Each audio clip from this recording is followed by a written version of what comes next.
Hello everybody and welcome. I'm Justin from Playing Board Games, and today I am joined with Zack, the designer of HAVOC, which is the game you see before you, which is currently on Kickstarter, and I'm excited to dive into this today. So Zack, what is HAVOC? HAVOC, in one quick pitch, is the sci-fi love child of Magic and chess. If you're familiar with both games, then of course you're going to be very familiar with a lot of elements, mechanics in this game, although I like to think that the combination of the two makes it a relatively new or dynamic experience. Sweet. I'm very excited. We've been talking a bit about this, and for context for people who are watching this video, I have not played this game. I actually don't even know how to play it, so this is going to kind of be a learn to play style video where I'm going to go into it, dive in, learn it with you while you are watching. So it's a great way to get an idea of what the game is and how the game plays. And I'm going to see if I can, come out on top while going toe-to-toe with Zack here. I don't have a great record going up against game designers, but maybe I can change that today. We're going to see how it goes. What? By game designer standpoints, I probably don't have a great record going up against newbies. I feel like I lose entirely too often, considering that I made this game. But we'll see what happens. Yeah, we'll see what happens. There are two starter decks here, and you did tell me that they are designed to kind of just showcase what the game has to offer. Precisely, yeah. Is there I don't know if there's a difference between them, but I'm kind of drawn to this purple one because I like the color purple. So am I good to take this one? Yes, absolutely. So the purple deck, that is our Stellar starter deck. Stellar as in Stellar Desert, one of our 6 biomes, which we'll talk a little bit more about. Now, generally speaking, these decks are, as you say, sort of designed to just showcase as many elements as possible. That said, these individual decks have a slight flavor in one direction or the other. So the Stellar deck has a few more stellar biome cards than the other deck, which has more geothermal cards. Now, each biome has its own signature and style of play. So stellar specifically is kind of like aggro, high direct damage. Okay. So if that's something that speaks to you, then that's the way to go. Whereas the orange deck, the geothermal one, that has a little bit more area effect and a few tech traps, which we'll talk more about as we play. Okay. Yeah, I'll take the aggro one. I think even though the other one's more my playstyle generally, I think that this one will be easier for me to maybe find a win. All right, so I haven't played on Tabletopia in a while. How do I pick up a whole deck? You're going to click once and then click and drag. Aha. Okay. Deck goes here. And E is in Edward to rotate. Nice. F is in Frank to flip. And R to shuffle. Perfect. There you go. Okay, one to get that, and then we go like this. Perfect. Okay. Perfect. Okay. We got our starter decks. Now, why don't I go into the whole spiel of orientation here to prep you for how we play the game here. So, as I say, Magic meets chess, right? Let's start with the easy part of that analogy, which would be chess. So the object of the game is to defeat your opponent's pilot, and I'm going to grab you a pilot, specifically one that is the most straightforward for newbies. This is a pilot who, in this particular deck, is a human named Beshel Sharn. Apparently, we only have his first name in there, Beshel. But anyways, Beshel is a human pilot here. He pilots your mech. The object of the game is to defeat your opponent's pilot. So if your pilot dies, you lose the game. Okay. They are your in-game avatar. They're your lifeblood. Hence the analogy to chess. They're like your king, right? Whereas conversely, your mech, being probably the most dynamic, most capable combatant you have in your collection, is more akin to the queen. Okay. Now, we'll talk a little bit more about the pilot and its different statistics and how it works. Again, like a king, it's somewhat limited in terms of its combat capabilities. All pilots have generally the same stats, which is to say that they have 0 movement, they have 300 attack, they have 1200 life, and they all cost 4 Exa. Exa is what we call mana in this game. So you'll see that referred to a couple times. EXA, Exa is mana. The only thing that'll ever vary on pilots from pilot to pilot is their range of attack. With your particular pilot, he has a range of 4, which is the greatest of all the pilots. And they also have their own unique abilities. And with your pilot, the reason I give him 2 beginners is because his ability is a passive ability called Evasion, which just essentially means that he's a little bit harder to hit than your normal combatant. But I don't want to bog first-time players down with all of the different, bells and whistles that the other pilots have. That's not to say that the other pilots are in any way better. This guy is kind of like a sniper, and he's very effective. You'll see as we get into the late game that evasion really comes in handy at times. So Sweet. So as we say, it costs 4, 300 attack, 1200 life, power and toughness if you prefer the magic terminology. So the top number there in the middle, 300, that's attack. Bottom number, 1200 life. And then the other two icons you're seeing on there, the little foot icon, as you can imagine is movement. And then 0 the other one's movement, range. as is the case with all pilots. Yep, and then range 4 on the other side. Nice. Now your mech has similar icons, similar statistics, but a few variances. So if you double click on your mech, you'll see that in the lower right-hand corner, there's these 2 little gear icons. Yeah. Those indicate equipment slots, and we'll talk more about mech equipment and how that works. You might also notice that, unlike the pilot, it does not have a mana cost or an Exa cost. That is because it does not require Exa for them to come into the field of play. Mechs can only come in under one of 2 conditions, and we're going to talk about those a little bit more because they're actually related to the mana system here. Nice. Okay. So, as I say it, why don't we get into that? Sure.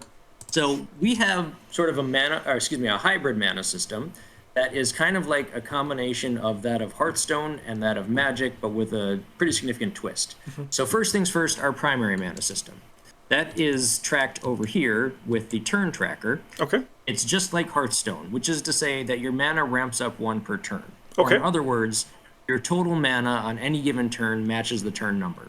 So turn 1 you have 1, turn 2 you have 2, turn 3 you have 3, so on and so forth.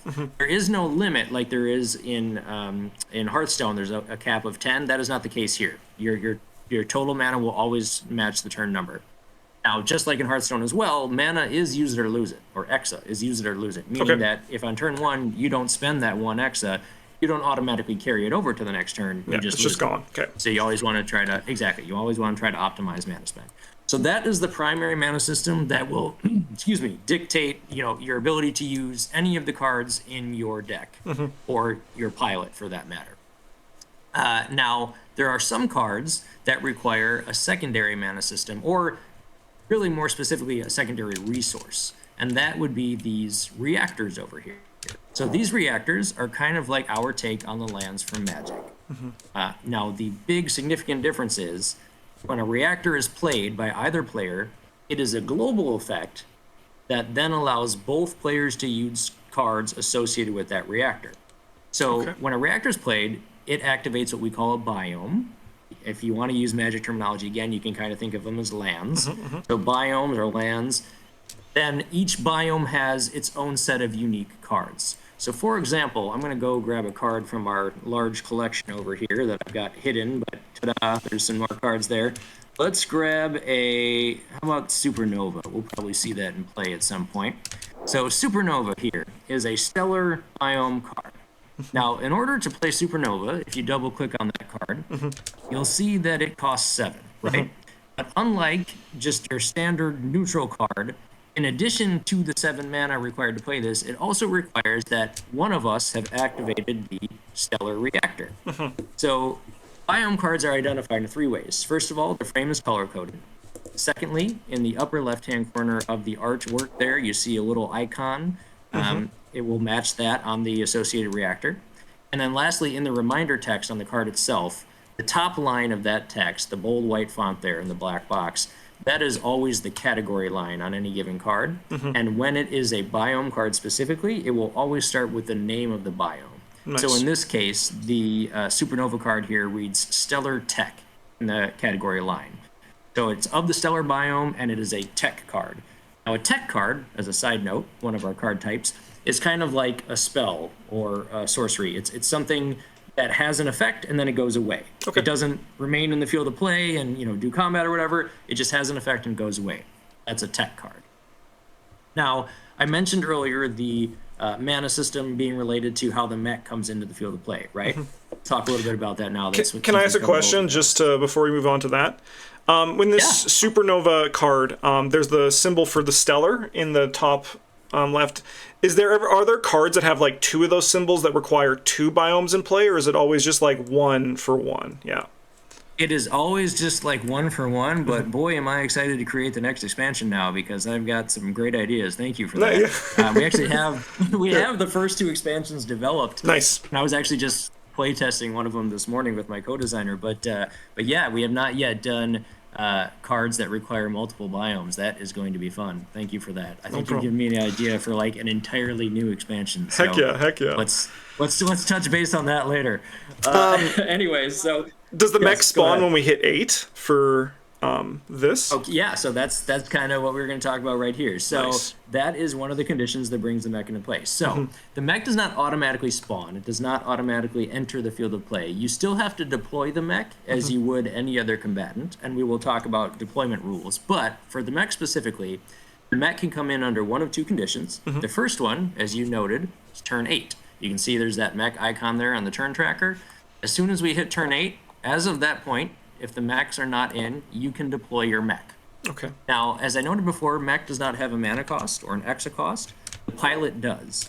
In most cases, you will deploy your mech and your pilot as a single unit, in which case you'll still pay the pilot's cost, which is 4. So if you deploy your mech and pilot together, you'll still pay the cost of 4 to get them in the field of play. Okay. Now, that said, you could have deployed your pilot earlier because the pilots are independent of the mechs. The mechs are dependent on the pilots are not dependent on the mechs. You can use them separately. So in the scenario in which you had deployed your pilot earlier, say on turn 4 or something, whenever the scenario arose that allows the mech to come into play at that point you would actually be able to deploy your mech directly on your pilot for free. Okay. So there's a risk of putting the pilot out early because you're putting your in-game avatar at risk there. There's also a little bit of added benefit because you'll get a free mech later in the game if you can keep the pilot alive long enough. Yeah. So, as I say, the first condition, turn 8, mechs can come in the field of play, no questions asked. The second condition that allows the mechs to come into the field of play is related to these reactors. Now, as I said before, we each have these 6 reactors in our deck, 1 copy of each. So we each have 6 reactors in our deck. When all 6 reactors are activated, from that point on, the mechs can come into the field of play as well. Now, there is a large caveat to that particular rule, and that is if 6 reactors are activated, but one player has played 4 or more, and therefore the other player has only played 2 or less, and only the player who has the most reactors in play is allowed to deploy their mech before turn 8. So this is what we call the reactor race. It's kind of a game within a game, if you will, and it often defines the early rounds of this game.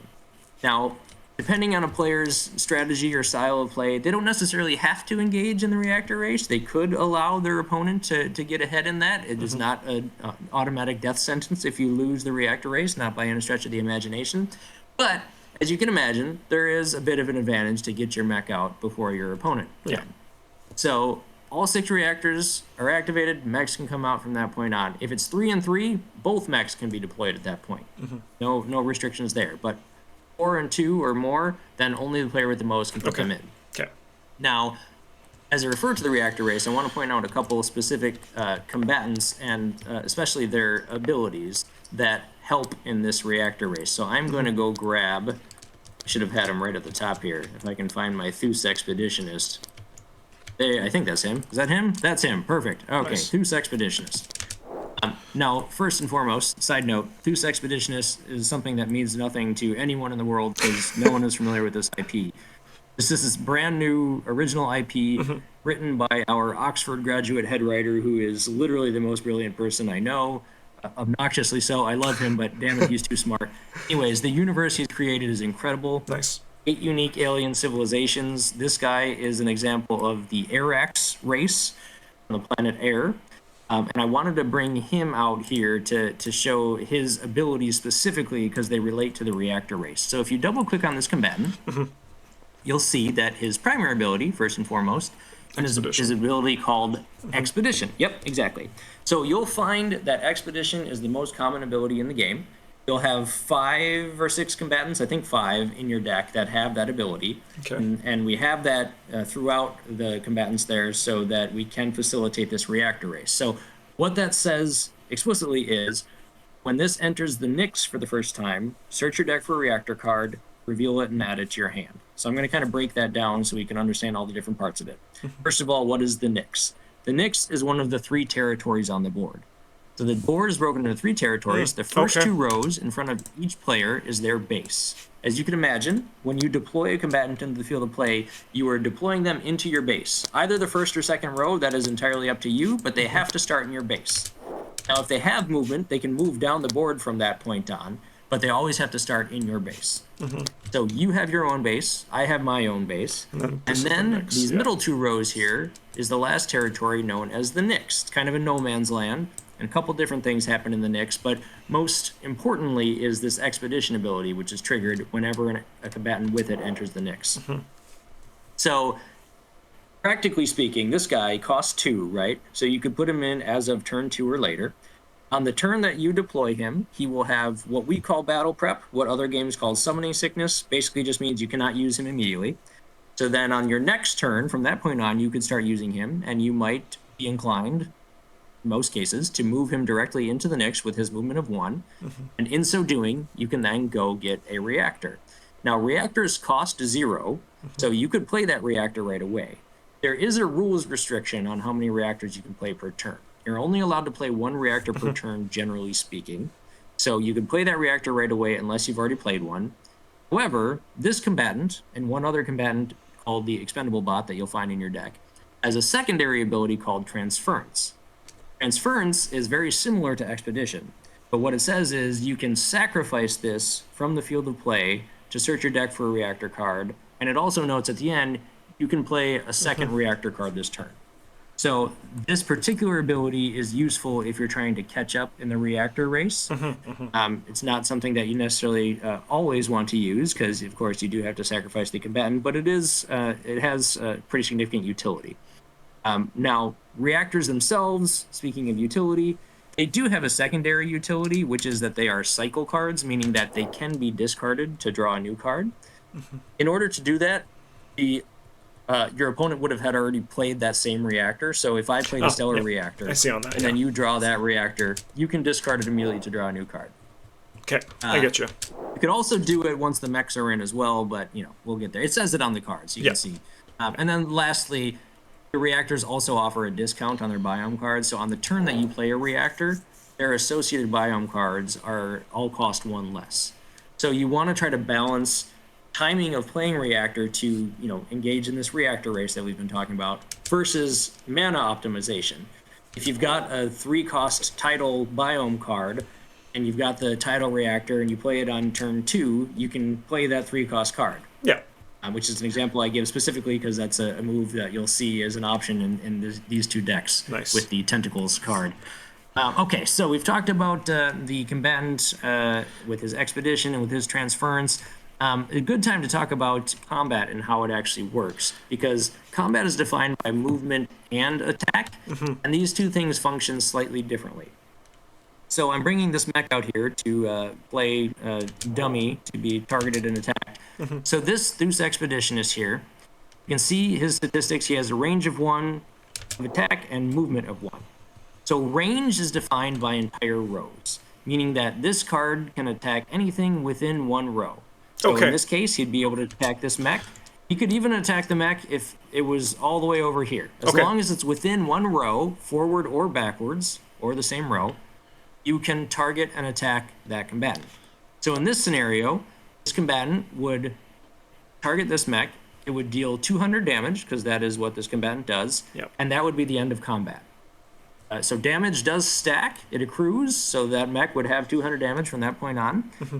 Now, in the scenario in which a combatant were to target and attack another one from an adjacent space, and we define adjacency both diagonally and orthogonally, in that case, that triggers what we call melee combat. So if this guy targeted to attack this mech here, or here, or here, or here, any adjacent space, in that case, he would damage the mech, yes, but the mech would automatically counterattack. Even if the first attack is a killing blow, it's simultaneous. So anytime you attack from melee range, that combatant will take melee retaliation combat damage. So that's how range of attack works. Now movement is defined by adjacent spaces. So with his movement of 1, he can move to any adjacent space. 1, 1, Yep. 1, sideways, backwards, any direction, doesn't matter. Diagonally, I'll move to 1 adjacent space. Now you'll notice that the pilots, all pilots and some other combatants in your deck have 0 movement. So by that, it doesn't literally mean that when you put them in the field of play, they're stuck in that space. We give combatants with 0 movement what we call the movement 0 ability, which just means that they can shift sideways, left or right, one space, once per turn, just so that they're not literally stuck in there from the point that you put them on. Yeah. To move between rows, move down the field, it would require a movement of at least 1 or greater. But you can like strafe like side to side. Exactly. Yeah. That's exactly right. Yes, you got it. Yep. That's how movement combat works. Now, unlike all your other cards that are in your deck and ultimately in your hand, your mech and pilot are not in your deck or your hand at any point. They start in the pilot zone. Back here in the pilot zone, they are dormant. They're sitting ducks. They cannot attack from back here. If a combatant has sufficient range to reach beyond the last row, you can then attack your opponent's pilot zone. Now, for example, with the Deuce Expeditionist, it would require that I got him all the way to the last row to do so. Yeah. So as you can imagine, in most cases, you do have your mech and pilot out into the field of play before you start getting attacked back there, but that's not always the case. Sometimes you are attacked back there. Now, Okay, I'm just going to ask a question just about range to just make sure I have all of this. So let's say my pilot's right here, 4 range. That means that I could like shoot this guy if he's here as my attack, right? Yep, okay, cool. All the way down here, because 1, 2, 3, 4. Yeah. 4 rows in front. Nice. Exactly. And So then that's why he's particularly tough. when my pilot is in his mech, he can then move with the mech suit, right? Or does Yes, so that, I was just about to touch on that. You're right. So when the pilot and the mech share the same space, whether that's in the pilot zone or the field of play, the pilot is considered to be inside the mech, and therefore they are not considered to be in the field of play, even if the mech's in the field of play, because they are protected by the mech. The reason why I point out specifically that they're not quote unquote in the field of play is because the pilot ability is not active while they're in the mech. Okay. So the mech is the combatant when the pilot and mech share a space. So in order to use your mech, so like the mech is, from how I'm getting this, it's just like it's like a shield that you can get additional abilities on, and then eventually the shield breaks, and then it's just the pilot. Is that kind of how it goes? Essentially. Essentially. So the mech is the combatant here. So the mech has its own attack and range statistics and things like that. Mech can be used as the combatant as long as the pilot is in the same space. Okay. If the pilot is ever separated from the mech, you can still use your pilot, but your mech is dormant until you manage to get these two reunited. Okay. And actually, part of the reason why we give pilots 0 movement is because anytime you're in the field of play and you decide you want to have an extra combatant, you are actually allowed to eject your pilot forward. Now, when the ejection rules, you can eject them into any of the 3 adjacent spaces. Yeah. And you can use your pilot then as an additional combatant. But the reason we give them 0 movement is because from this point on, they are stuck. You have to find some other means to reunite them, because the pilot can't move on his own, and the mech can't move without the pilot. Interesting. So Okay. It's a high-risk move, but can be used effectively at times. Okay. So we've talked about combat. We've talked about the mana system. Lastly, let's just cover a couple more card types before we dive in here. So we've talked about combatants a little bit. We've talked about that stellar tech card. I'm going to grab a mech equipment card. Should be good to highlight. Boom. There we go. How about an artifact as well? Do I have an artifact in here? Let's see. There we go. Scrap Sleep, because he's literally in your deck. That's going to help. You'll see him. And you know what? I'll just bring back the stellar tech thing just so you can see that one more time. Okay, so card types. And just one question as well before we get in this, just to get this understanding. So the Supernova, I need to have one of these stellar reactors in play to play it. These ones, are they all like quote unquote neutral? Like those can just be played for their mana cost? It doesn't matter the reactors to go with them? That is exactly right. Yep. Okay. So the only time that any card requires a secondary card or secondary resource of the reactors is if they are a biome card, so you can identify them again with the frame color. Yes, the and the icon. The icon's a good. Exactly. Yeah. Cool. But All otherwise, if you don't see that, then they are free to play as long as you have the mana to play them. Sweet. Awesome. I shouldn't have said free to play. They aren't free. You literally have to pay their mana cost. But there's no they're biome free to play. Yeah. Exactly. You got it. So these two cards, I put these together because I want to point out that artifacts right here, Scrap Sweep, and combatants right here, Thus Expeditionist, fall under a super category called live cards. Okay. In fact, you can see that referred to on the Supernova. It says it damages all live cards. So artifacts and combatants are called live cards for two reasons. A, because they're the only card types that will ever be quote-unquote live in the field of play, meaning that they're doing something in the field of play. And B, they're the only card types that have a life total. So artifacts, as you can see, they don't have an attack statistic. That's because they don't engage in combat. They only have a life total, meaning that they can be destroyed, of course.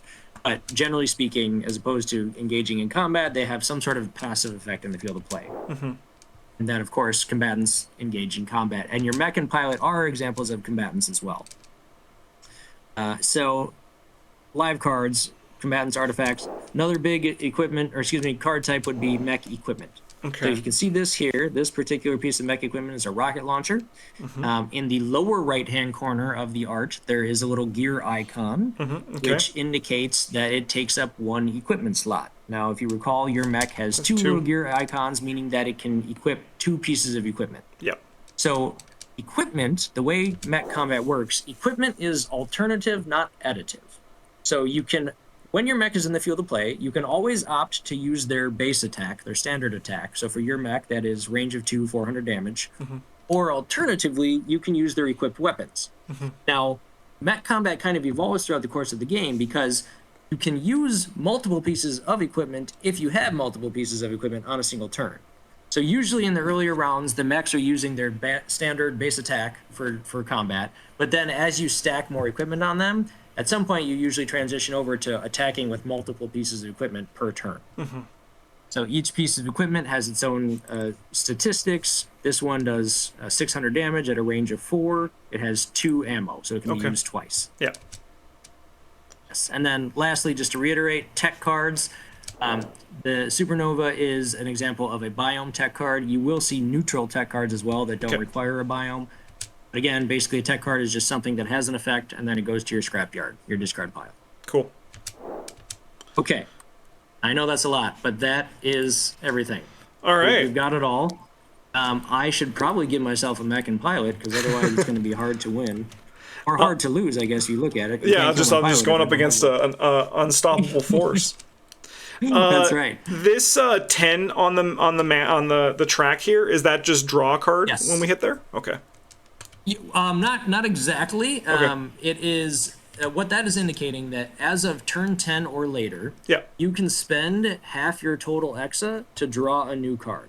Oh, okay. And you can actually do that twice per turn if you wanted, and it's rounded down. So if it was like 12, I could go to 6. Then 5, and then 5, and then 2. Okay. That's exactly right. Yep. Nice. Okay. Finally, we can jump in and do this thing. All right. So first things first. Let's right-click on our deck and give them a shuffle in the lower right-hand. There you go. Then we're going to start by drawing 5 cards. So draw is straight down at the bottom of the wheel there. Give me 5. Draw 5. Now, we do have a mulligan phase. So in the mulligan phase, what you're hoping for is either low-cost combatants, and especially those that have the expedition ability, or reactor cards. For me, I have neither of those things, so I'm actually going to mulligan all of my cards. You can mulligan as many as you want, between 0 and 5. Okay. I'm going to mulligan all 5. So I'm just going to set them aside. I'm going to draw 5 to replace those. And then I am going to shuffle these bad boys back into my deck. You can do the same if you'd like. You can I'm going to discard. I'm going to keep some of these. I'm going to keep, like, you. And then I'm going to get rid of... I'm going to keep one of them. I think I'm pretty happy with my hand, at least from what I can wager. Perfect. So then just put that thing back in your deck, give it a shuffle, and how do you go? Oh yeah, to put it in, just click and hold, and then there we go. once Okay, the deck Perfect. There you go. Okay. All right. So we are ready to start. We just need to determine who goes first. So I'm just going to roll the dice here. We'll say I'm odds, you're evens. Sure.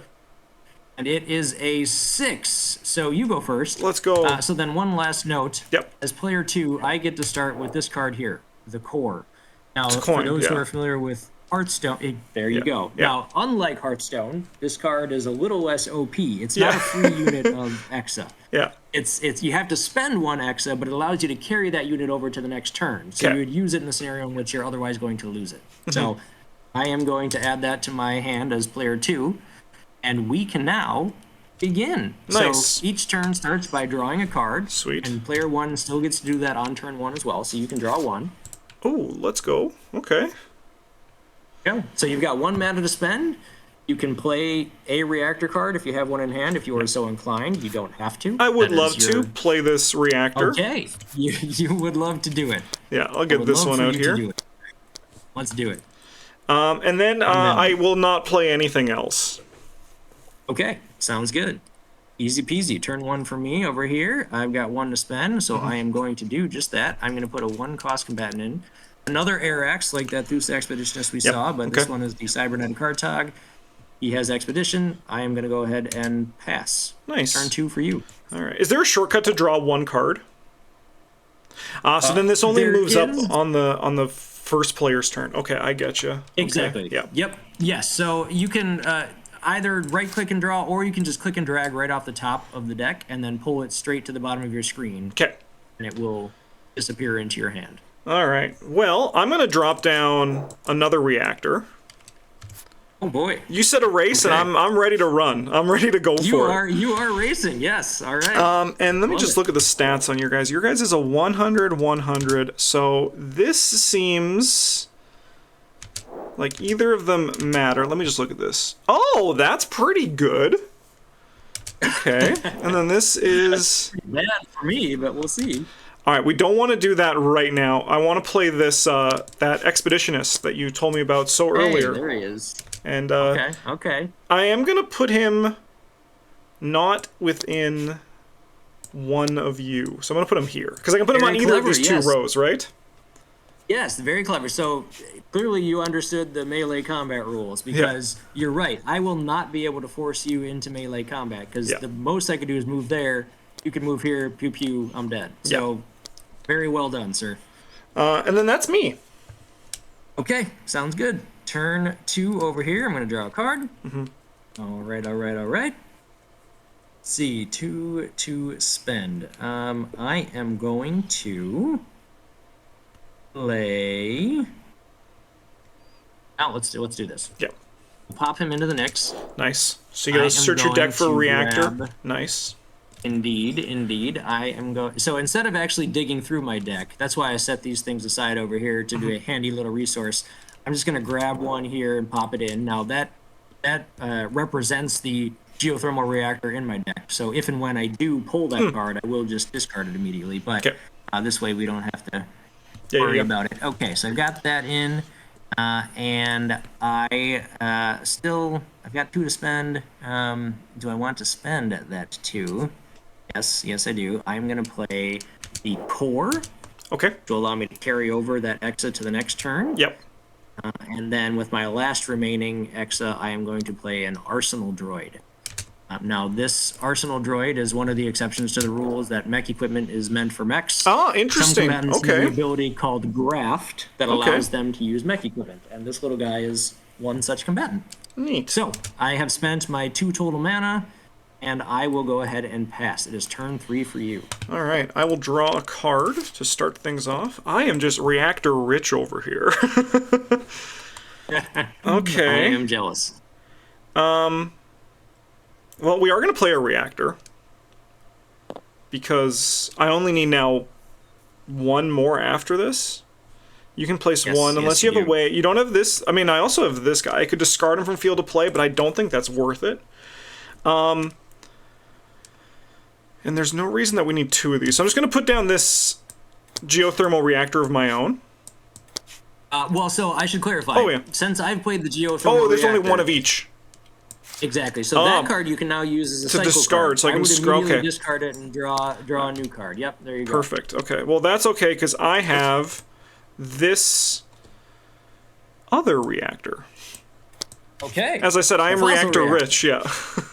Okay. So then they're limited one of each. That's interesting. Okay, I get you. Yep. So then I can move this guy in here. And do I have to move an attack, or does the expedition trigger first? The expedition triggers first. Okay. I'll take this one. Reactors. Right. The microbial reactor, because that just is the one that we can play. All I guess we can play the other one too, yeah. And then I will attack and kill this guy, because I think you only have 100 life. Okay. You are correct. Pew pew, he's done. Alright, and then I have 3 mana. So I am going to drop down this Nixian Scout. Uh-oh. Okay. And I'll have him move in here and also trigger off the thing. So I'll grab this other reactor too. Yes. So for those wondering why he was able to move him right away, that Nixian Scout has initiative, yeah. Which is kind of like haste, or exactly like haste, meaning that he can be moved and or engaged in combat on the turn that he comes into play. I dig it. All right. And that's me. Okay. Well, I'm in trouble with this reactor race, it would seem, but we'll see what happens. It's turn 3. Because I played that core card, I do have 1 extra mana, so I've got 4 to spend. Yep. I drew the geothermal reactor. I'm just going to discard that and draw a new one. Okay. Interesting that this just occurred. Oh boy, that worked out for me. I drew the microbial reactor, so I am going to play it. Yep. Boom. And then I am going to play my expendable bot, and then I am going to use his transference. Nice, nice, nice. So I am going to sacrifice him to go fetch the crystal reactor and pop that bad boy in play to save myself from losing this reactor race. Nice. Now, with all 6 reactors are activated, the mechs can be deployed, which is pretty early. Now, I don't have enough mana left to do that. I only have 1 extra remaining. So lastly, I'll just discard my fossil reactor that I held on to for too long earlier. Yep. To draw a new card, and I can't do anything with my last remaining Exa, so my sad little droid will just wait to die. It is turn 4 for you. All right, so what are you? What's my turn?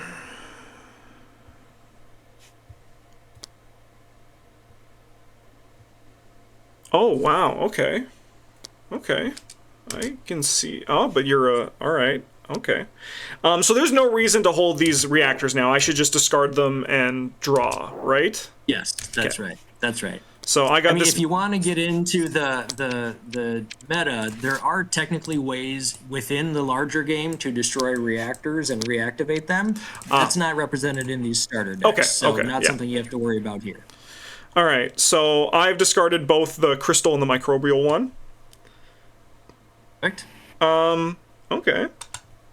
And then now I can play, like, so remind me again about if I want to, like, play my pilot, because I have four stuff, does the mech come with him now because mechs are activated?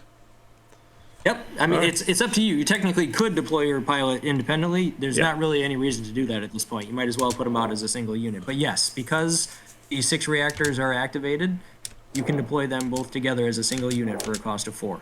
Let's do it. Let's bring them out. All right. But now, as you said, my 4 range on this guy is blanked. It's just now the That's right. Yeah. He is not considered to be in the field of play while he's inside the mech. The mech is the combatant. So I could also then in a future turn, can I just bring the mech out now that we've hit like the mech threshold, or do I need to pay for, like, if I just wanted to bring out my pilot? So yes, in fact, you can do that. You could just deploy the pilot now, and then whenever you want from this point on, you'd be allowed to then deploy your mech directly on your pilot for free, because it does not have its own mana cost. So that does seem, I mean, like, it kind of interests me. Like, if I put him over here, assuming next turn I'm going to put out the mech, that means that I can now lock down like these rows for you to put something with just a 300. So I think I'm going to do that this turn and just ride it out. That is not a bad move at all. And then I think I'm going to send this guy up here to attack and kill that guy. Send this guy to hell? Yeah. All right. And I think that's going to be me, because I spent all my mana on, or my, what's it called? Exa? Exa, Yeah. you got it. I spent all my Exa on my pilot. Yeah, I guess I could move this guy up here, but I'm kind of actually happy with him lying back here just because, I mean, I guess like the idea is that you can move in and attack the pilot when he's there. Actually, I guess that's true because either way you have to bring your pilot out next turn or just something. But maybe you have like a kill spell or something that's going to disrupt my plans. But I'm going to go there. We're going to live like this. All right, sounds good. I respect that. Okay, so here we go. It is turn 4 for me. I am going to draw a card. I am going to make a choice, and that is to bring out the mech and pilot. So we're gonna, oops, they're not single unit right now. Boom, there we go. Boom, mech and pilot out here. We're gonna drop them right there. I'm at least going to force your monkey man into melee combat, if nothing else. So then this guy has, so he gets an extra equipment, but he has one less range to kind of. Yes. And for your own peace of mind, in these starter decks, there are only 3 mech equipment in these 2 starter decks. Okay. So with these starter decks, Arsenal is very much decidedly the weakest mech. Okay.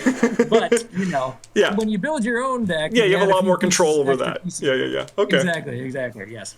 But yeah, so he's got Summoning Sickness, or Battle Prep as we call it. So I've spent my 4, my turn is done. Turn 5 for you. All right. Let's draw a card. It's so exciting. Whenever you play like a game for the first time, a new draw is like, it could be anything. You don't know what it can be. It's like Christmas. Oh, that's right. Absolutely. What the heck? That's so interesting. Okay. All right, let me just look at some stuff. You are not those. Okay. All right, well, I think we want to rain some hell down on your mech. I think that sounds kind of fun.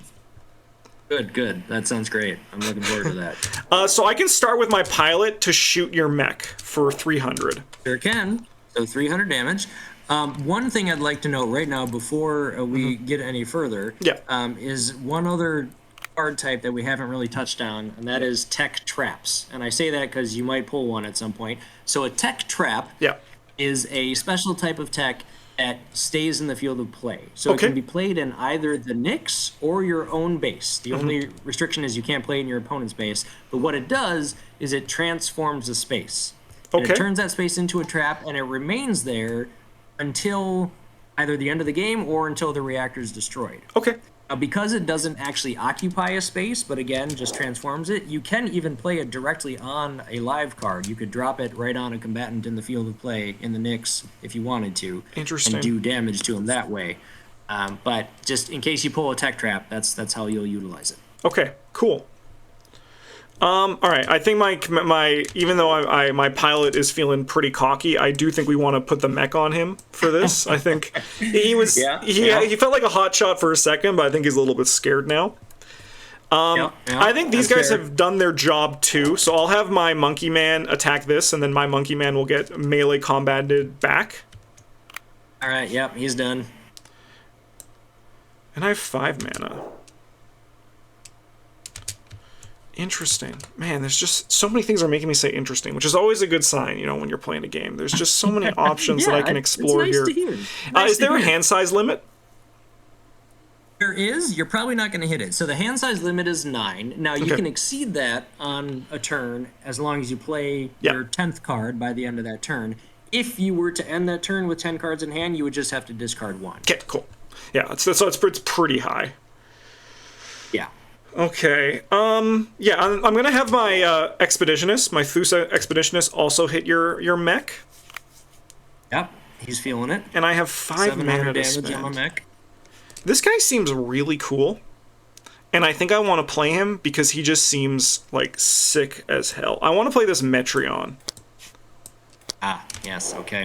And I think we're gonna still put him over here because, like you said, this is magic and chess, so I want to think about the board while we're playing. Right. And then I also am going to drop down this deconstruction droid. Just right here. Yes. Okay. Trying to bait me. Yeah, right. And that's me. All right. Okay. And it is turn 5. Oh, yeah, I'm player 2. It's still turn 5. Turn 5 over here. I'm gonna draw a card. Okay. Okay. Turn 5. What are we gonna do here? We've got decisions to make. Man, I need that Metreon to be just somewhere else. And I don't want to tell you why, but alas, he is where he is. Okay, we're gonna have our Nixian scout played here. Is going to move up, do his expedition immediately. I'm gonna grab a tidal reactor and discard that immediately. Boom, boom, boom. Okay. Got 3 to spend still. I am going to play Tentacles on the Metreon. All right, here we go. Which does 200 damage. And then I can pull him to okay. any Okay. So I am going to pull him all the way until he collides with my Nixian Scout, because collision inflicts 100 damage. Okay. So 200 from the tech, 100 from the collision. That is enough to kill him. Nice. And it kills my Nixian Scout as well, but it was a necessary sacrifice. Because he also takes the 100, so they both take the 100 on collision. Okay. Precisely. Yep. Now my mech is going to attack and destroy your Thus Expeditionist. Okay. And because he's already getting beat up pretty good, we're just going to do a little bit of a coward's move here. And actually, you know what? Your mech only has a range of 2. We'll stay put right here. At least force you to come to me a little bit. Okay. And I will go ahead and pass. Turn 6 for you. Okay. All right. And it's funny that we had the reactors out so early. Sometimes that'll happen. You'll get all 6 out by turn 3 or 4. Sometimes you'll complete a game without all 6 reactors out in the field of play. Okay. This is a mech-heavy game. I mean, it's exciting, right? We got some nice... you said my deck was aggro, so I was like, okay, I'm going to go for it. I have 3 reactors in my hand and 2 ways to bring more. We'll just try this out. All right, this thing looks interesting.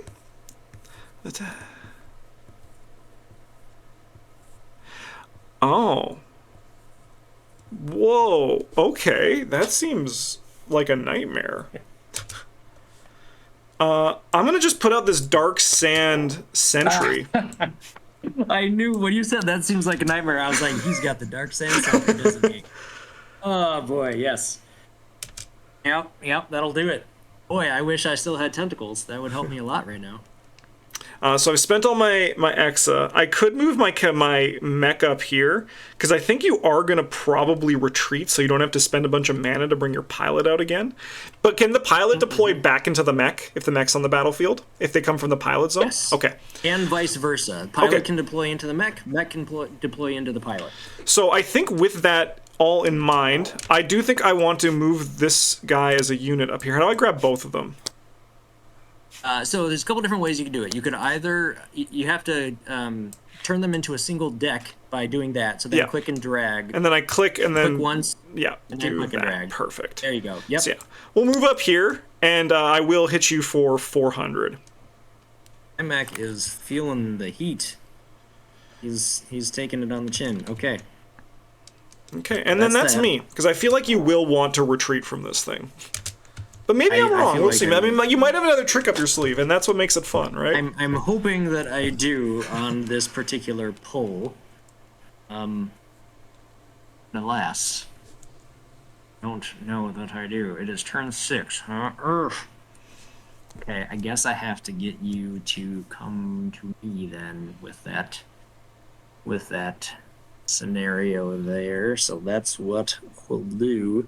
All right, I am going to play a... If he comes, then Mech can just take him out. Decisions. All right, 4 cost combatant there.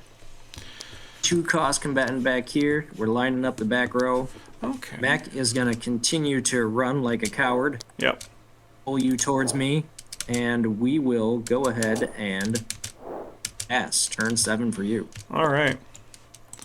Well, we have some exciting news that was taught to me in the rules, because I got this supernova. Oh, shit. That didn't work out the best. So we'll target this back row and deal 400 to all live cards in the row. And then you skip your draw phase with blind. I really enjoy blind as a. I actually like a lot of the keyword mechanics that we're seeing in here. Blind is really is. I normally enjoy blind. Right now I don't, but generally speaking, I'm a fan. Yes. Okay.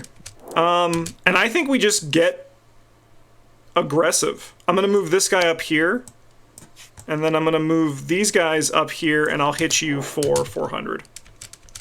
All right, my mech is hanging on by a thread. It's got 100 life left. Attack. Sorry, and then so for expulsion, I choose if I had the choice between the two, right? Because it's a keyword on my card for that. Yep, exactly. Cool. I'm done then. I'm done.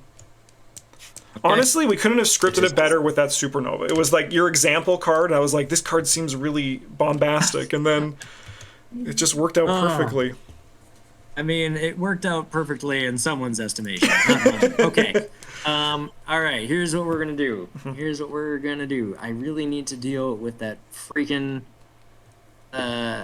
what's it called? That guy. Yeah. The Sentry, yeah. Dark Sand Sentry.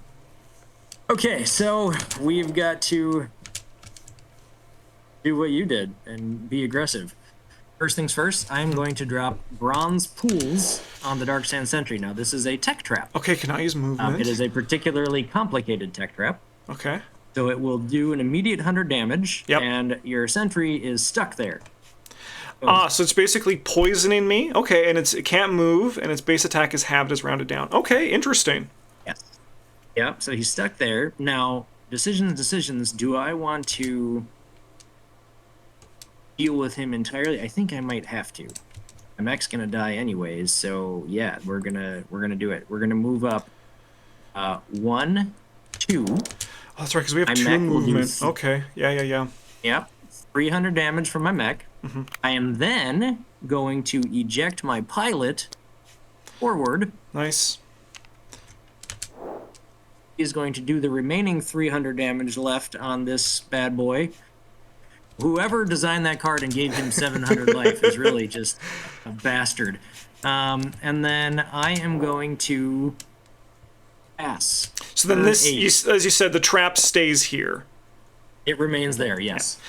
Question, is there a way to bring a mech back if it's destroyed, or is it, like, gone? No, so when a mech is destroyed, it is what we call annihilated. Okay. Basically, what's... in Magic, it starts with an E. Exile, yeah. Same concept. Okay. So, like, it might be worth it. Like, I guess, like, another question is just, like, this is also for people who might be interested. I'm asking these questions not just for, like, my strategy here, but just as, like, the whole. Are there cards, like, in the full card pool that can heal damage off of things? There are indeed. In fact, I may or may not have been hanging on to one for a while that I really wanted to use, but I just had to do other things. Yeah. So, yes, those things. So the microbial biome specifically is a healing biome. So there are cards that, add life. There are cards that cure status effects, things of that nature. Yeah. So, so then it would be, I mean, I have to draw my card here anyway, so let's start there.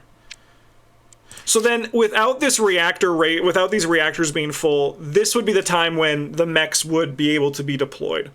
So exactly, I think we deployed them on like turn 4 or 5. That's crazy. We did go pretty quick. Literally as early as you can. It does not usually happen that quickly. We just had a lot of transference and expeditionists going on. All right, let me just take some time. I'm going to read these cards in my hand as I try to form a strategy of what I'm going to do here. I think I know what I'm going to do for sure, but let me just see if there's anything else. Fair enough. Interesting.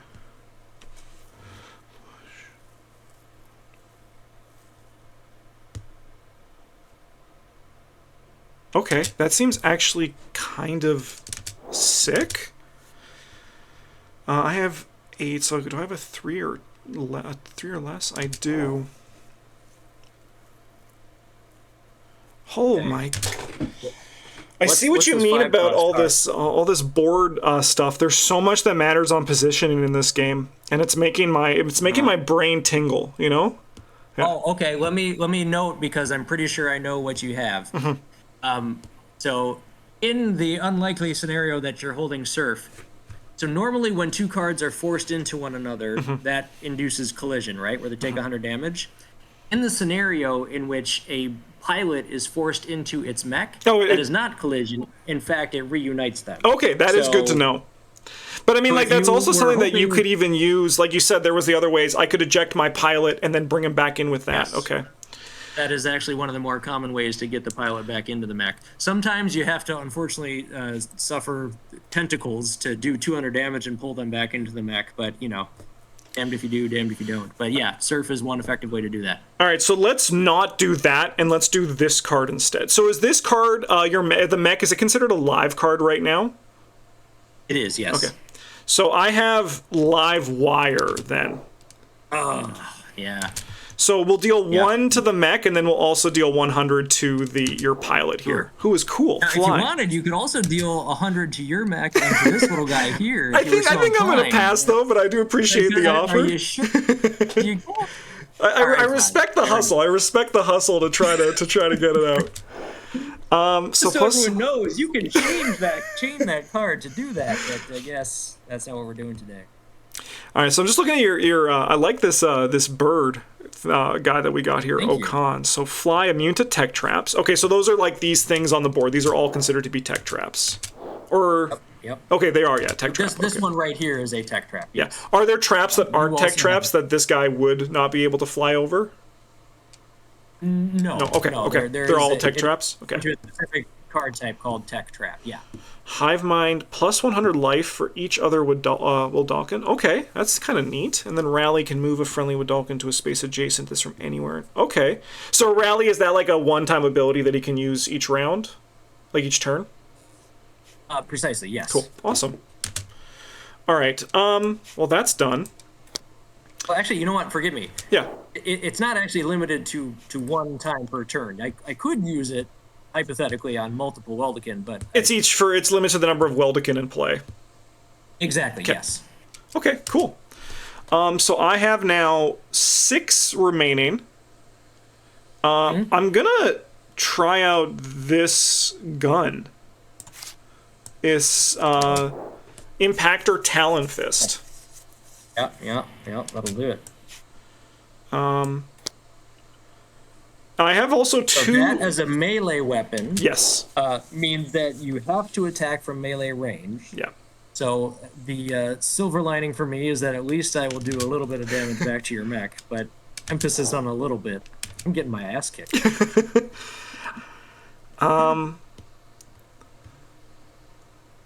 Like you said, it's the beginner's luck. Like the first time someone's playing, they're just like, you know, they're not. I'm not thinking too hard. You told me I was aggressive, so I'm like, I'm gonna press the blow up button. I'm gonna shoot whatever missiles I can. You're doing great.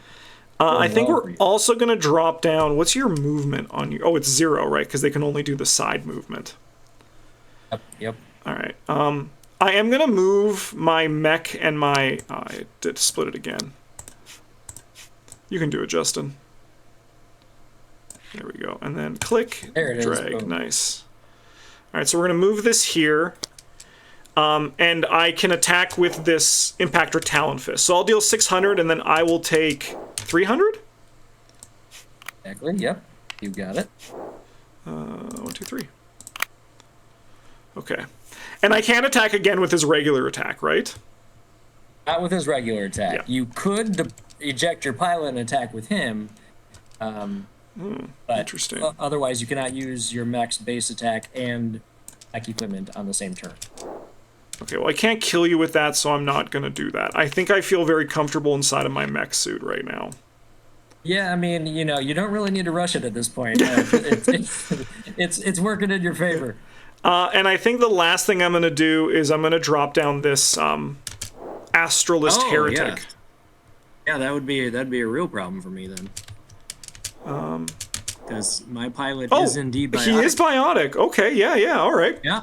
All right, so that's pretty spooky. And I think I'm done, because I did a 2, a 4, and a 2, which adds up to 8, yeah. Whew, okay, well, Oh boy, that's unfortunate. I was hoping for a better pull than that, and I think as a result, it did not save me. Wow, what a solid ass whooping I've received. I'm gonna play growth on my pilot to give him plus 400 health. It is, uh, kind of a fool's errand because it's not going to get me very far. Now, the good news for me is that by the letter of the law, execution only happens when I'm declare attacking. Okay, yeah. exactly. So I am going to be forced into melee combat regardless by attacking him, but I kind of have to do it. So I am going to shift Yeah. over here to get in, well, no, I'm going to shift over here. Force this guy into melee combat. Do 100 damage, kill, or 300, kill him. Yeah. My guy takes 100. Yeah. He's got 400 damage, and I will pass. Well, no, I'm sorry. I still have 4 left. I'm going to play this guy for no reason at all because you're going to beat me on the next turn anyways. Turn 9. Go for it. Infectoid inflicts poison. Target live card takes 100 damage. Each of its only can affect biotic cards. Okay, neat. Neat. Okay.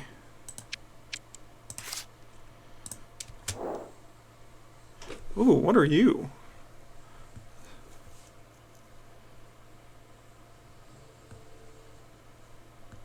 Whoa! What the heck? Okay. So then you have 400, you have 16 health, 1600, right? Or did you heal? No, sorry. So that was I healed that already. Yeah. So I still only have 800 remaining. Okay. Which is, like you said, actually, so I don't add up to that. I'm actually 100 short.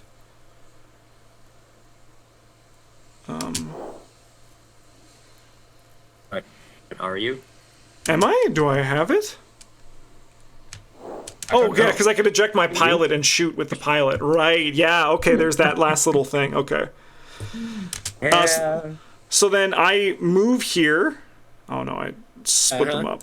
I mean, I'm going to be ejecting my pilot after I do my 600 attack. Yep. And then I can eject this guy here, and he can do a 360 no-scope to finish it off. Exactly, yes. Bravo. Wow, that was one of the more solid butt weapons I have received in quite some time in this game. So games normally last, I would say on average, actually between 9 and 12 rounds. Okay. So we're on the lower end. We're on the lower end of the average. Yeah. When I'm losing on turn 9, something has really gone awry. But well played, my friend. Thank you. That was very well done. That's HAVOC. That is HAVOC. Honestly, the game, like I said, every time I drew a card, I was like, this is interesting. So, because for people at home that I never the Wasteland Raider, you can steal cards from players' hands. That's a really kind of neat mechanic that's just built on a card. The board is very fun to conceptualize, right? To take it that extra level. It really is, as you described in your elevator pitch, I can say it is completely accurate that it's like Magic the Gathering and chess, because there's so much that matters on board placement. And there's the wave card, the surf card was the one that you were the one that you saw me thinking about.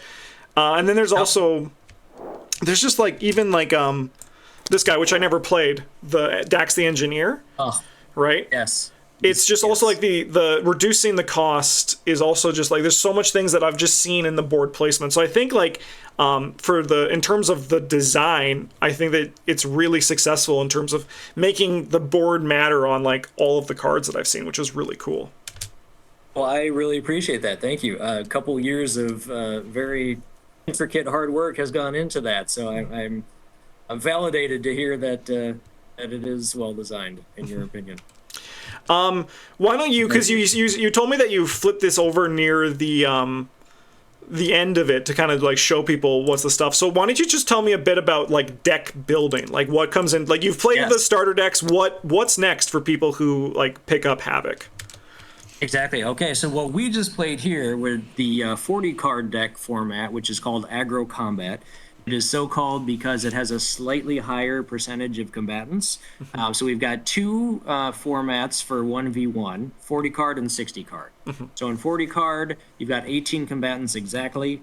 There's some other deck construction rules, of course, but it's a singleton, so you can only have one copy of any given card. You can only have one legend in your deck. Dax, for example, is one of our legends. Okay. As you can see, he's gold. He says legend. But we call 40 card aggro combat because with the higher percentage of combatants in it, it's a little bit more fast paced, a tiny bit less strategy, a bit more, shoot 'em up, bang, bang. Whereas in the 60 card, you can build some, really synergistic decks. Not to say that you can't do so with 40 card, but 60 card we call full tactics because it's a bit more tactical. Now, there are 200 unique cards in the base set, right around 200. I think it's 190 something. 196 maybe. Or is it actually 200 now? I think it's actually 200 now. Actually, it might be a 201. Nice. Whatever. It's around 200. Yeah. 200 cards in the base set here. And you can actually play 2v2. Now, with our Kickstarter, there's 3 box sets. So the large box set is called the Nyx Walker set. That has 2 copies of every card in the base set, except for Legends, Mechs, and Pilots. 1 copy of each of those. So 4 Mechs, 5 Pilots, 10 Legends, and then 2 copies of all the other cards. So it has 400 cards in that box set. The smaller size, the moderate size one, is called the Core set, which has 1 copy of every card. It does not contain the Legends, but you have 3 of the 4 Mechs and 4 of the 5 Pilots, and then all of the other base cards. And then the smallest box set is called the Starter set. It has 125 total cards. Again, not all the Mechs and Pilots, but it does have enough cards to build at least 2 60-card decks. Now, you're probably only going to be able to play... you can technically build 4 decks out of the core set, so that would allow for 2v2. We only advertise 2v2 on the Nyx Walker set, the largest one, because in that set with the 400 cards, you can build 4, very solid decks. Whereas with your 200 total cards in the middle-sized box, you can technically build those 4 decks, and they will work, but you can't build the most, dynamic, synergistic decks out of those, given the limitations. The 2v2 format is very fun. It's pretty wild. There's a lot going on, and there's a lot of explosions. But that's just the base set. In fact, our stretch goals actually include our first expansion, which in total is an additional 75 cards. Nice. We've got another expansion that's developed, which has 145 cards in it. So we've got plans for the future, just slowly but surely building there. Nice. I'm gonna put you on the spot as the designer, because stuff like this, I rarely get to talk with a designer, especially when a game is kind of growing like this, about to come to Kickstarter and all that. You don't have to answer if you love all your children the same for the cards here, but there's 2. I'm wondering for both, because I think this is a good way to get a designer's perspective on this. I'm curious, do you have a favorite card, in terms of design and playing with it? And then the other one is there a card that if you had to point to that is what the design of HAVOC is? What is the card that makes you feel the most like HAVOC? The most quintessential HAVOC card. Yeah. So basically, what's your favorite design in terms of HAVOC, and then what's just your favorite card to play with? Because I think this is always really interesting to get the designer's perspective on this kind of stuff. Yeah. The funny thing is, I wish I could come up with an example of a card that we hadn't used, but to be quite honest, my favorite card is Tentacles. Okay. Because I always find a way to use it where that I can do a combo with Collision. And in fact, you can, if you have other combatants in the field of play, you can really start to beat up on people with that particular card. I'm a big fan of Tentacles. It can be used very effectively. Since I do want to highlight a card that at least people haven't seen yet, there's a number of Stellar Desert cards that are really interesting. There's also a number of tech traps that are interesting. Let's highlight a particular combatant here from the Stellar Desert. Where's my Devil of the Oasis? Oh, that's funny. It's the only card. No, wait, where is it? Where is he? There he is. Devil of the Oasis. Honestly, right here, this guy. Okay, 10 cost. My favorite, almost more because of the art. Yeah, the art's great. Yeah. But he is a very destructive combatant, certainly, and that which is in keeping with the Stellar Desert and its synergy or its signature there.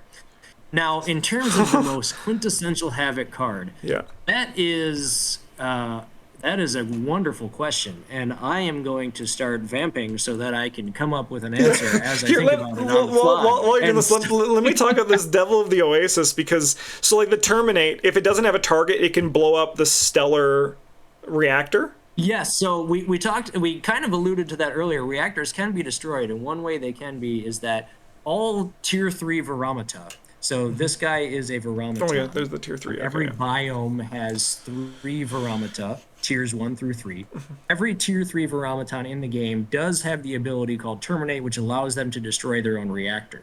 So what that does is it does not remove that particular Viromatan from the field of play or any other Viromata of that biome, but it does destroy the reactor and then stop your opponent from using those cards, assuming they've already discarded that reactor. Now there are ways to get reactors out of your discard pile and play them again.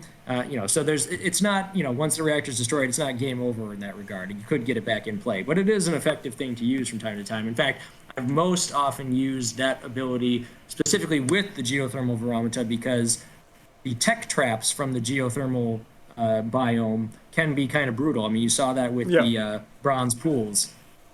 If I had played that on your mech, that would have been even more debilitating, but I had to get rid of that freaking Dark Sand Sentry, so I had to do it again. But a nice way to get rid of that particular tech trap would be to destroy the geothermal reactor, which you did have the geothermal tier 3 Viromatan Tremor Mass in your deck somewhere.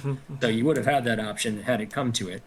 But the Viromata specifically, since that name doesn't mean anything to anyone, just like all of the races don't, they are the monsters of our world that this takes place on. So the central space station on which this entire story takes place is called the Terminus, or Port Terminus. And the story of Port Terminus is that it's an ancient but highly advanced technology. It was created by this mysterious race of beings called the Hermits. Now, they have since disappeared to who knows where, but they left in their wake this advanced space station, which was then taken over by the AI that they left behind. And the AI, over millennia, split into 5 personalities that we call shards. And those shards have different agendas and different levels of hostility towards settlers and things of that nature. One of those shards is known as the Ferryman, which is in the legends here, I think. Is this the Ferryman? Ferryman ship? Yeah, right there. The Ferryman thinks of himself as a divine being, or I should say thinks of itself as a divine being. It is an AI. And what it does is it kind of is the genesis of our whole story. Once a civilization out in the cosmos evolves far enough that it's able to discover Port Terminus, where it's located at the very heart of the Milky Way galaxy in stasis next to the black hole called Sagittarius A. Once the civilization discovers that, the ferryman immediately shows up at that homeworld and offers some representatives of that race to come with him back to the Terminus.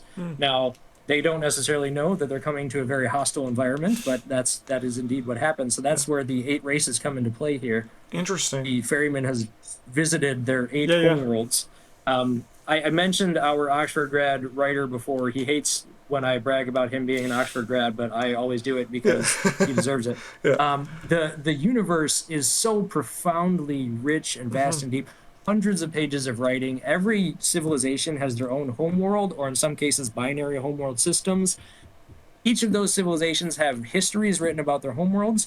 They even have prehistories written about the civilizations to explain their entire evolution up into the point of present day when they finally make it to Port Terminus. So all that is to say, there's literally hundreds of pages of just backstory before we even get to the main place. But Port Terminus itself is a dangerous place covered in this biomechanical soil known as Nyx that is controlled by the AI of the space station to create these biomes that hyper-evolve when a reactor is activated.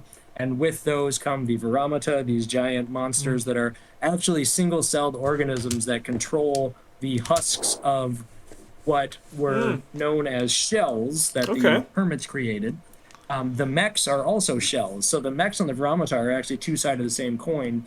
The mechs are shells that were discarded that the settlers found and then repurposed for their own uses to be able to explore Terminus, whereas the Veramata are shells that were discarded out in the Nyx somewhere, and a single-celled organism took over it and was kind of evolved, hyper-evolved itself throughout this monstrous contraption and became, monstrous in and of itself. So, as I say, it's a rather rich universe, and like I said, I was vamping so that I could come up with the most quintessential HAVOC card. The problem for me is that I'm terrible at multitasking. So did I actually come up with it? I mean, I think the Tentacles does a good job. I mean, even like the Devil of the Oasis, because it's kind of true, like what I was saying, how like so much of this matters on like board positioning, right? And I think that's kind of like what, at least from my play of HAVOC, what it's all about, right? It's about where you are on the board and how you can punish your opponents for where they are on the board, right? It's about mitigating your punishments and punishing your opponent. And like, I think like with the Tentacles, you were able to punish my placement and get ahead of it, right? Which I think is really what's cool. funny? Okay, I think I can finally answer your question. Let's go, yeah. So the tidal biome, as you saw with Tentacles and Surf, the signature of that particular biome is that it's intended for board state manipulation. Obviously, that's clear. So moving things around, whatever. There is a particular card in there. There are two cards in there, one called High Tide and one called Low Tide. These are permatext that permanently change the board state. And probably the most quintessential HAVOC card is Low Tide, which increases movement across the board by 1 for all combatants. The reason why it's most quintessential is because it has such a profound effect on the board state and movement and range and all of those things, and it completely destroys it. So it is the most broken card in the set. It is fun to play with, but it can be really annoying, which is why I don't include it in the starter decks. Yeah, makes sense. But I would say, quite honestly, that is probably, for that reason, the most quintessential HAVOC card. Nice. Probably shouldn't highlight the broken one, but I am one of them. But, you know, if it feels right, it feels right, right? Sweet. I think that's all like the questions I have about it. As much as I would love to like read every card in here, because I'm, like I said, I was very intrigued every time I drew a card, being like, oh, what does this do? It turns something new each time.